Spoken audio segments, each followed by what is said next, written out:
Hi, I'm Rebecca King. And I'm Stephanie Smith. We come to you from Xylem's Laboratory Solutions team here in North America. In the United States, we're celebrating the 50th anniversary of the Clean Water Act.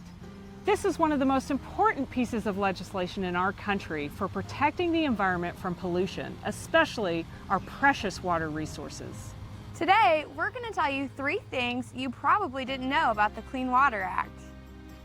The first thing you probably didn't know about the Clean Water Act is that it passed by overriding a presidential veto. That has only happened for 10% of presidential vetoes in our country's history.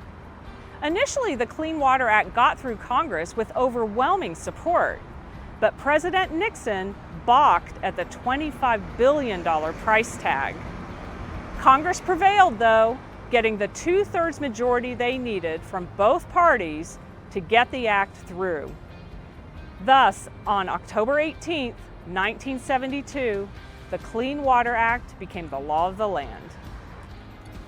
The second thing you probably didn't know about the Clean Water Act is it actually doesn't protect the water that comes out of your tap. That water is protected by the Safe Drinking Water Act, which was passed in 1974.